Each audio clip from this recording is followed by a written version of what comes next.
Mata upu e fase furulima. Ua tautino atu e Iosefa i ona uso i olo lanto uso. Ma ua ami atu lona tamaa. Ona le mawhai ai lea i Iosefa ona o ono i luma o lanto uma. Na tutu mai i ona luma. Ona alanga i lea o ia. Ia ese tangata uma ia te au. Ele i tū mai fo i se tasi ia Iosefa ina ua whaali o ia i ona uso. Wana tangi fo i ma le leo tele.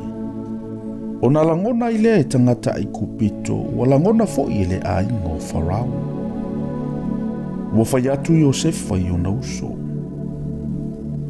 O au o Iosefa. Ola mai pea ea lo utamaa. Ona le mawhai ai lea e ona uso, ona tali mai i ante ia. A wawa mantua atu vale i ona luma. Ona whai atua i leo Iosefa i ona uso. I nā so mai ia i ate au. Ona lato so mai ai lea. Ona whai atua i leo o ia. O auolo o tau uso Iosefa, na o tau whaatau mai ai kupito. O le nei, auane iti ngā o tau, pe whai ma mea leanga i o tau manatu ina ua o tau whaatau mai i a te au i le mea nei. Awana awina mai au e lea tua e mua i a te o tau e whai ma whaaola. Awao ia tau sanga e lua ua iai le onge i le nuu. O lo totoe fo i tau sanga e lima e le ia ise ngā luenga i le sua solo po se sele ngā saito. Na awina mai fo ia ue le atua e mua i ante o tau e whaasauina o tau i le lalolangi. E whaaola fo i ante o tau i le whaola tangatele. O le nei, e le o tau na awina mai au i nei. A o le atua. Ua ia whai fo ia u matama o Farao. Ma li ilo na ainga uma. Ma pule ile nu uma o ai kupito. Ia utau vaveo na oa eilo utama. Ma utau whai atu i ante ia. O whapea mailo wantali o Iosefa.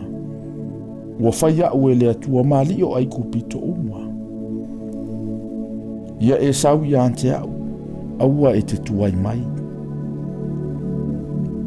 E te nofo fo i le nu o kosena, e te latalta mai i ante au oe, ma au whanau, ma whanau au whanau, ma au mamoe, ma au povi, ma au mea uma.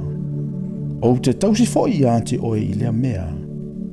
A wae toi lima tau sanga o leone, ina ne i whaamativa i nai oe, ma lo ainga, ma mea uma wa i ate oe. Whaauta, ua iloa mai o outou mata, ma mata o lo uso peni a mina. O lo ulava ngutu, o le tau talatu nei i ate outou. I outou ta watu foi i lo uta malo o mamalu umai ai kupito, ma mea uma o outou va ai i ai. I outou whaata alise foi o na au mai o lo uta mai i nei. O na fusi ai lea o ia i apeni a mina lo na uso. Ma tangi i lo na ua. Ua tangi fo i peni a mina i lo na ua. Ua tau fea songi fo i mo na uso uma. Ma tangi i ante i latou. Muli ane. O na fetau talatala i lea o na uso ma ia. Ua longo fo i le tala i le mauta o Farao. Ua whaapea. Ua mai uso i Iosefa. Ua fiafia ai Farao mana au auna. Ona fetalai mai leo Farao ia Iosefa. Ia e whai atu i o uso. Ia utou whaia le mea nei. Whae e mea ia utou manu. Ma ia utou o i le nu o kanana. Ia utou au mai ailo utou tamā ma o utou ainga. Ma ia utou o mai i ante au. O te avatu i ante o tau lelei o le nuo ai kupito. Tau te ai mea e sili o na lelei o le nuu. A o oe. Ua o ia te oe le poloa inga. Ia o tau whaile mea nei. Ia ave fata avale vale ai le nuu ai kupito. O a o tau whanau. Ma o tau ava. Ma o tau au mailo o tau tama. I le o mai ai. Awa fo'i nei manatua o tau mea. Awa e ia te o tau lelelei o le nuu umo ai kupito. Ua whapeo na whaia e antali o Israelu. Ua watu fo'i e Iosefa o fata vale ia te ilatou. Whapeo le whetalainga o Farao. Na ia avatu fo'i ia te ilatou o oso le malanga. Na ia avatu fo'i ia te ilatou o mai taita simbolo na ofu. A o peni amina. Na ia avatu ia tupe tolu ngā lau ma ofu e lima. A olona tama. Wa ia ave ina atu ia i nei mea. O asine se fulu wa ave ai mea lele ia ai kupito. Ma asine fafine se fulu wa ave ai saito.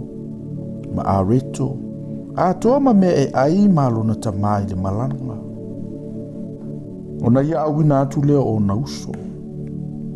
Ona lato wo ai lea. Ona whai atu fo i ante i lato. Awane i o tou femisai i le ala. Wa lato wo ai kupito. Wo mai le nu o kanana ia kopolo lato tama. Ona lato ta wantu le i ante ia. Wa fape atu. O loo ola Iosefa. Wa pule foi o ia i le nu umo ai kupito. Ona vai ai leo lo na loto. Awawana le talia lato upu. Awala tau talantu i ante iei upu uma Iosefa na ia tau talama iai i ante i lato. Ua iei lo foi fata vale na awina mai e Iosefa a ami i ante ia. Ona toe malosi ei leo le loto ia ko polo lato tama. Ona whaapea mai iei leo Israelu. So ia. O loola mai pea lo wantali o Iosefa. O te alu, ma te wheiloa i mai ia, manu o te le ioti.